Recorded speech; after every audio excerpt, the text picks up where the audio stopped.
yo más bien este es un resumen, digamos, como de la tesis de maestría que presenté apenas el año pasado. Y pues bueno, justamente me gusta esta introducción acerca de cómo pues bueno, son hechos importantes, no podemos soslayarlos. Y al final, pues cuando yo empecé a estudiar la maestría, pues se dio justo, acababa de pasar este problema del cierre de Luz y Fuerza. Yo tengo familiares que trabajaban en la empresa y pues bueno, de ahí surgió también un tanto el interés, ¿no? Pues bueno, les voy a leer, espero que no se aburran. Agradeciendo pues también a la Casa de Estudios, en específico pues, también a los organizadores pues, por abrir también este espacio. Y pues bueno, yo vengo a compartirles, como ya se dijo, el caso del Sindicato Mexicano de Electricistas, y que es un caso bastante complejo, ¿no? Es un conflicto que se desarrolló a partir del cierre de la empresa Luz y Fuerza del Centro, pero sin embargo, algo interesante es que la resistencia que ellos vienen manejando, pues es una resistencia no solo a partir del cierre, ¿no? Sino de los años 90 con estos intentos de privatización. Pues bueno, de repente uno se levanta un domingo por la mañana y se entera del despido de más de 44,000 trabajadores y se pregunta qué fue lo que sucedió.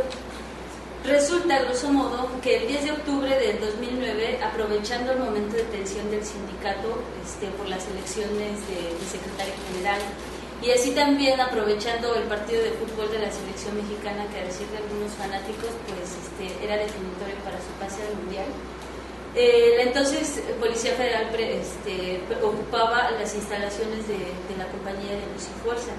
En punto de las 12 de la noche, el entonces presidente de la República, de cuyo nombre prefiero no acordarme, en cadena nacional emitía un comunicado en el cual dio a conocer la decisión, así como las causas de la extinción de Luz y Fuerza del Centro. Y aquí les voy a leer un fragmento. Mexicanas y mexicanos, para salir adelante y transformar a México en el país justo y próspero que queremos, tenemos que cambiar y cambiar a fondo. Corregir de raíz los graves problemas que tenemos, por muy costosas y difíciles que sean las decisiones que permitan resolverlos, con tal de que nuestros hijos puedan tener el día de mañana un México mejor. Es por esa razón que hoy publiqué un decreto mediante el cual se extingue Luz y Fuerza del Centro, la empresa pública encargada hasta ayer del servicio de energía eléctrica en el Distrito Federal, en los diversos municipios del Estado de México, Hidalgo, Puebla y Morelos.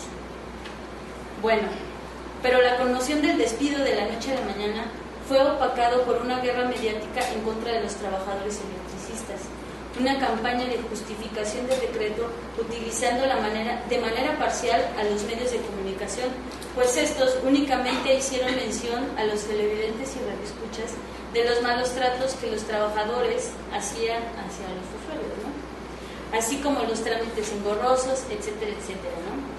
Entonces también enfatizaron como privilegios los derechos de los trabajadores, sin poner en contexto la información.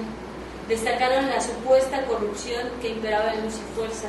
Según ellos, para cualquier servicio había que pagar una mordida, como si solo esa cuestión se diera en Luz y Fuerza, ¿no? También hicieron notar que había muchos trabajadores por categorías, entre otros.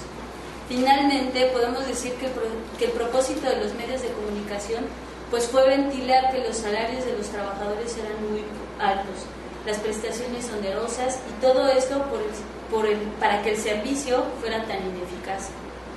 Y aquí cabe mencionar algo que trata Edgar Belmont. Edgar Belmont es un sociólogo que también ha dado seguimiento, ha trabajado mucho con el Sindicato Mexicano de Electricistas previo al cierre de la empresa, y ahorita también está haciendo pues trabajos que hablan y que abordan cómo fue este proceso, ¿no?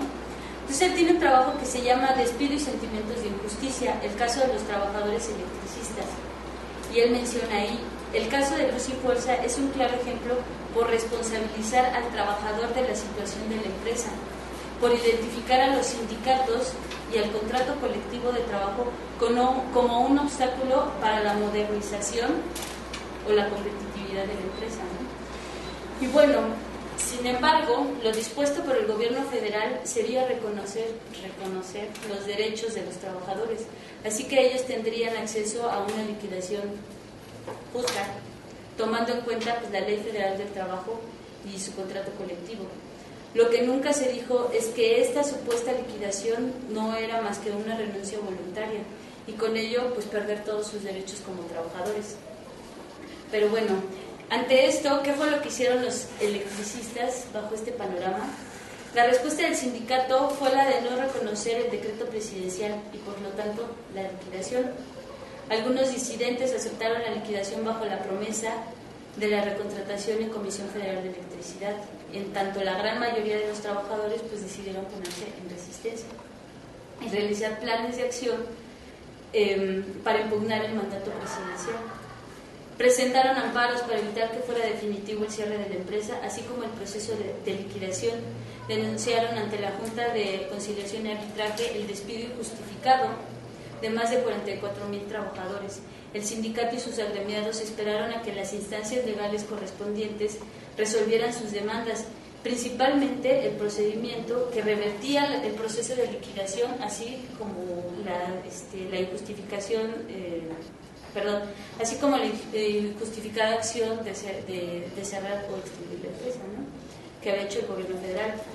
Entonces ellos se han valido también de solicitar apoyos de instancias internacionales, tales como ONGs, partidos políticos, sindicatos de otros países, incluso pues convinieron en la creación de una organización política de trabajadores.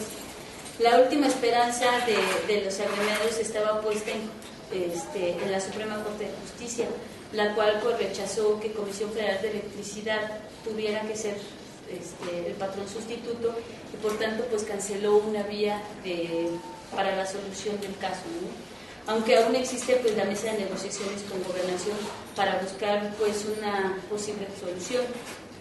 Entonces, bajo este contexto, ¿cómo han enfrentado la pérdida del empleo los electricistas? ¿Qué es la resistencia para ellos? ¿Qué es lo que incentiva a los SMEITES, como ellos se han denominado, estar en resistencia? ¿Cómo la han puesto en escena? Pues bueno, la resistencia es estrechamente ligada a la dignidad. Los esmeitas plantean que han decidido ponerse en resistencia puesto que no están de acuerdo tanto en la forma como en los argumentos de la extinción de su fuente de empleo. Por ello, recuperan la historia del sindicato y de la empresa, así como de la importancia de su trabajo, para poder argumentar las razones por las cuales han decidido entrar a un movimiento que ahorita ya lleva más de 3 años. La reflexión que los trabajadores hacen de su participación en el movimiento pues se va desplazando del término laboral pues a la dignidad por medio de la creencia pues de la injusticia, ¿no? La injusticia basada en la manera en la que se despidió a los trabajadores, puesto que no estaba enterado, por ejemplo, el Comité Central del sindicato. Se atribuye una arbitrariedad y por otro lado la utilización de los medios masivos de comunicación para anunciar el cierre de la empresa y posteriormente para justificar el mandato presidencial, valiéndose de mostrar una imagen de los electricistas como la de borrachos, privilegiados, así como la de su desempeño laboral. La burocracia, los malos tratos de los trabajadores hacia los usuarios y pues al final los altos costos de la energía, ¿no?, que era como otra de las cosas que decía el gobierno federal. En la dignidad se encuentra la respuesta del por qué el rechazo a la liquidación y por lo tanto se encuentran en resistencia, como menciona un compañero, y cito textualmente. En lo personal, yo decidí estar aquí en primera por la familia, por uno propio, la dignidad, lo que tenemos aquí, la dignidad más que nada, no dejar pisotearse por nadie, no porque sea el gobierno. Mucha gente dice, es que difícilmente al gobierno, ¿cuándo le van a ganar? Pues por eso estamos así, porque siempre tenemos esa mentalidad de cómo se le va a ganar al gobierno. Pues sí, le vamos a demostrar, se le va a ganar. ¿Él quién es para decirme que yo soy ratero? ¿O cuándo me vio? ¿O cuándo me agarró? Entonces la dignidad propia y aparte, como decía mi compadre, las nuevas generaciones que vienen atrás de nosotros. Mi padre me heredó este trabajo y sería una traición tanto para él como al sindicato pues renunciar a algo que él me heredó y prestarme el esquirolaje. Y luego siguen los compañeros y siguen las familias y así sucesivamente. Por eso para mí eso es lo que me hace estar aquí. Otro compañero refiere: entonces yo no pensé en liquidarme por la cuestión de la injusticia que se había hecho. O sea, despedir a tanta gente, dejarla sin trabajo, cómo te cambia la vida de un día para otro, la prepotencia del gobierno, la forma en que actuó. Porque hay formas de hacer las cosas, sin embargo, la medida que ellos tomaron fue drástica e impactó en muchos de mis compañeros y en mí. Entonces de ahí saco yo ese coraje en el cual pienso que la liquidación no es la solución. La solución es resistir, llegar hasta donde se llegue, hasta donde se tope. Bueno, aceptar la liquidación es equivalente a aceptar lo que se ha dicho de ellos. Por ello, el ponerse en resistencia no implica únicamente mostrarlo en el discurso, es vivirla. Por eso decidieron buscar otros medios para subsistir y sobrellevar pues, la situación de desempleo. Pero tampoco se trata de obtener dinero para vivir. Es también mostrarse, hacerse visibles ante los demás que desconocen su causa. Porque como aquí me quisiera detener un poco, porque como sabemos, pues poco espacio se les dio pues para saber incluso ellos el proceso que estaban viviendo, ¿no? Expresarse por medio de las marchas, de los plantones, de las huelgas de hambre, de la creación de grupos, de asambleas de usuarios, de estar en el sindicato, incluso pues vendiendo productos. El despido entonces implicó para los trabajadores no solo una ruptura en el ámbito laboral, también en las relaciones de amistad, de parejas, familiares. Algunas familias se distanciaron, ya sea porque algunos miembros decidieron ponerse en resistencia o por aceptar la liquidación. Ante la pérdida del empleo, varios electricistas fueron abandonados por esposas e hijos. La estabilidad económica se vio resquebrajada. Y es que no es para menos, ¿no? Un golpe de esta índole pues desesperanzaría a cualquiera y más al género que pues por años ha sido como el proveedor, el que se le atribuye pues la fuerza. Otros incluso pues encontraron en ese proceso y en ese hecho pues una fortaleza. Quiero resaltar que el despido también impactó diferente a los diversos departamentos. Aquí se recupera también la trayectoria de cada trabajador, la identidad y la importancia de su papel en la empresa, así como también los riesgos que corrían al desempeñar pues, su labor. Esto se encuentra estrechamente vinculado a lo que es el buen servicio, del cual se sostuvo en gran medida la justificación de la medida de extinguir la empresa. Es decir, se habló mucho sobre el mal servicio que prestaban los trabajadores electricistas. Sin embargo, no se distinguía, por ejemplo, el servicio operativo en comparación con el servicio de oficinas. Esto se llevó entonces a la opinión pública y a los usuarios a legitimizar la medida, incluso pues a apoyarla. Ahora bien, a lo largo de estos 3 años, Comisión Federal de Electricidad no ha podido siquiera mantener el mal servicio que prestaba Luz y Fuerza. Incluso pues ha empeorado y el costo de la energía pues ha aumentado, ¿no? Pero bueno, retomando las incansables movilizaciones que han llevado a efecto el SME, me gustaría compartir aquí qué es lo que ponen en escena. Grandes eventos tales como la megamarcha que se realizó a unos días de golpe, la huelga de hambre masiva y el plantón del Zócalo capitalino. Como decía una pancarta, ¿no? En la calle nos pusieron, pues en la calle nos van a ver. La importancia de estos eventos radica en el esfuerzo por hacerse visibles ante la sociedad y ante las autoridades. Tales momentos son recordados por los electricistas, puesto que representan logros, penas y buenos recuerdos, que al reflexionar sobre tales sucesos explican que han sido momentos duros, pero que les han dejado experiencias inolvidables. Igualmente representan la fuerza, la unidad y la lucha. Aquella fuerza que les arrebataron, pero que es recobrada en ciertos momentos, y justo también la unidad del sindicato, de los compañeros que acuden a los llamados sin saber lo que les vendrá después, y la disputa ante la injusticia de un decreto presidencial que ha dejado sin trabajo a miles de personas. La megamarcha fue la primera gran movilización del SME después del golpe. El punto de partida fue el Ángel de la Independencia. Dicho llamado rebasó las expectativas, tanto del sindicato así como de la población en general. Dentro del contingente no solo participaron electricistas y familiares, también asistieron diferentes sectores de la población en apoyo a los trabajadores. La marcha comenzó alrededor de las 4 de la tarde, rumbo al centro de la capital del país, donde tuvo lugar un mitin. Según el periódico La Jornada, el bullicio de los trabajadores se inició desde las 2 de la mañana, cuando empezaron a llegar miles de personas procedentes de Oaxaca, Puebla, Morelos e Hidalgo para apoyar a los electricistas. Esta marcha fue multitudinaria, a tal grado que muchos participantes ya no alcanzaron a llegar a la plancha del Zócalo, debido a que el lugar estaba abarrotado. Gran parte del contingente solo pudo llegar a la avenida Juárez, como lo mencionaron varios compañeros. Fue una movilización en la cual asistieron todos los agremiados del sindicato y pues bueno, muchos refieren, yo creo que todos, fue la primera y la única vez que se pudo reunir a todos los electricistas. La megamarcha se recuerda aún con el sentir del despojo, del coraje y de asombro ante la pérdida del empleo. La esperanza de que se solucionaría el conflicto estaba puesta en esa movilización.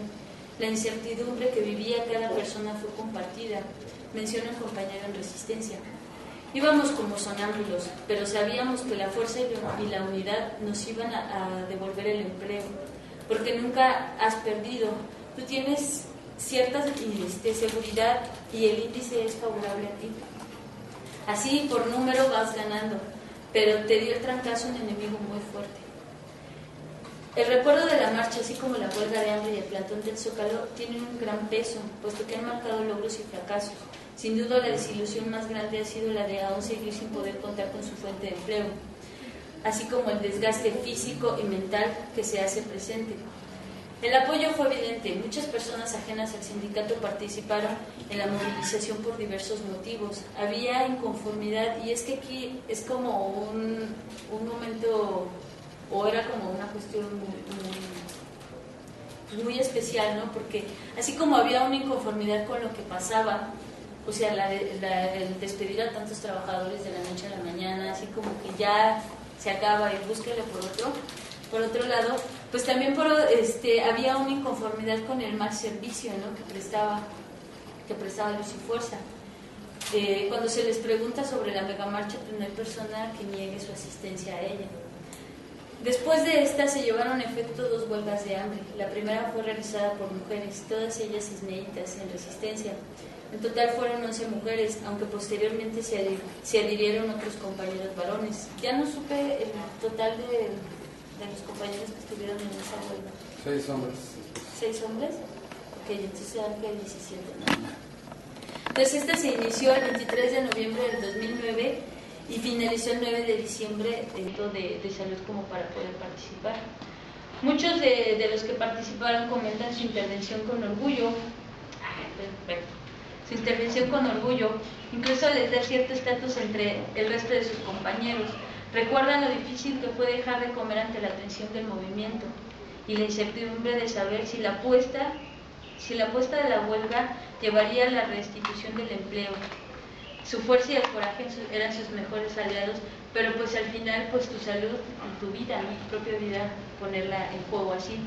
Al principio pues bueno, los reflectores no estuvieron puestos en ellos, pero con el tiempo fueron llamando la atención, aunque fuese para descalificar la veracidad de la huelga, porque fue algo que también fue muy mencionado, ¿no? Las carpas de los huelguistas compartieron la plancha del Zócalo con eventos tales como el FIFA Fan Fest, el cual ocupaba la mitad de la explanada, o más de la mitad, ¿no? De la explanada. Se colocaron grandes pantallas donde se transmitían los partidos de la Copa Mundial de Fútbol. También se desarrollaron espectáculos, conciertos de música. Pues bueno, al final al sentarse en el Zócalo no solo fue enfrentarse con los inconvenientes como los eventos multitudinarios, también pues fue afrontar las inclemencias del tiempo como el calor, el frío, las lluvias, igualmente como los animales, las ratas, las cucarachas. Pues bueno, aquí el compañero incluso pues es un huelguista y también ahí nos puede proporcionar algunos elementos. El máximo exponente de la huelga de hambre, pues bueno, fue Cayetano Cabrera, porque él permaneció en huelga 90 días. Sin embargo, no es la única historia que constituyó la fuerza de la huelga de hambre. Fueron también cientos de trabajadores, y ya que la vida de algunas personas se estaba poniendo en riesgo, pues la dirigencia del sindicato obtuvo respuesta del gobierno, quienes ofrecieron entablar una mesa de negociación para la posible solución del conflicto. Algunos de los participantes no querían levantar la huelga a obtener nuevamente el empleo, ya que sabían que si no era en ese momento, pues ya no se iba a poder solucionar en otro. Comparto la reflexión de un compañero. Yo creo que fue un sacrificio no en vano, pero no conseguimos tener el impacto de solución que era lo que esperábamos. Sabemos que estamos tratando con el gobierno, que tiene estrategias bastante avanzadas, de inteligencia, incluso saben cómo desgastar una resistencia, saben hasta qué punto pueden llevarte a la desesperación, y por lo cual en sus metas de ellos es alargar el cumplimiento de los que ellos habían prometido hacia el trabajador, hacia nosotros los electricistas. Valió la pena porque se consiguieron que también los medios informativos internacionales se enteraran de la problemática que existía con nosotros, con los electricistas, porque estábamos bloqueados. Los medios de comunicación no hablaban más que del mal del movimiento, de las marchas, de las agresiones, de los robos, pero nunca hablaban de lo que estaba pasando realmente, lo que estábamos viviendo. Ellos veían la huelga de hambre como algo inexistente prácticamente. Contados fueron los reporteros que se percataron de la magnitud del problema, de dónde, las causas, por qué se hacía, sobre todo romper ese medio fue fuertísimo, porque los medios internacionales se percataron de lo que estábamos viviendo, de la injusticia que estábamos pasando, de la injusticia, de la forma que se llevó el decreto de Calderón, y yo creo que esa fue de las más grandes ganancias. Bueno, después el Zócalo se volvió otro escenario para la supuesta en escena de los esmeitas, y se instalaron en el plantón con el mismo objetivo, ¿no? Pues presionar y visibilizarse. Así pues con el coraje, con la impotencia por su situación como personas desempleadas, pero no por gusto, sino también como alguien que fue despojado. El plantón entonces se instaló en la plancha del Zócalo en abril del 2011, y conforme uno pues bueno se iba acercando, pues podía observar, ahorita que están transmitiendo pues imágenes, pues de cómo parecía un cierto desorden, ¿no? Pero al final sí me enteré que sí tenían un orden, y un orden bastante estricto, ¿no? Y pues bueno, en la mitad del campamento se podía observar los bloques del piso pintados en color rojo, de tal forma que en un panorama general configuraba como una espiral, y cada cuadro pintado era un espacio donde se encontraban plasmadas pues denuncias y sentimientos, tales como, bueno, como ahí lo pueden observar, ¿no? Algunos de los esmeitas comentaban que con el paso del tiempo fueron incrementando las visitas de personas que pedían información para poder entablar un amparo contra CFE por los altos costos del servicio de luz. Es decir, los usuarios, la población, aquellos que con anterioridad vieron muy lejana la probabilidad de salir afectados por el cierre de la empresa. Desde finales de agosto y principios de septiembre en el plantón se comenzó a percibir un ambiente de incertidumbre. Se acercaba el mes patrio, y con esto pues la conmemoración del grito de la independencia, la presión que estaba ejerciendo la Policía Federal hacia el plantón, aunado a la problemática que se había desatado en torno a la venta de productos en la explanada del Zócalo, y por supuesto el cansancio que se hacía evidente entre los compañeros en resistencia, pues fueron preocupaciones que finalmente llevaron a plantear la importante decisión de levantar el plantón. Y pues sin duda hay mucho todavía que decir sobre el conflicto del USME, puesto que es un movimiento que aún continúa en pie de lucha. Sin embargo, hay que reconocer tres pretensiones importantes pues de dicho movimiento y de sus agremiados: mostrar lo que son, lo que han sido y lo que quieren ser. Lo que son es un sindicato que lucha contra las nuevas políticas que afectaron su vida, no solo la laboral, sino también su vida cotidiana. Lo que han sido un sindicato de larga trayectoria, y finalmente lo que quieren ser un sindicato pues, que resiste. Y me acabo el tiempo, gracias.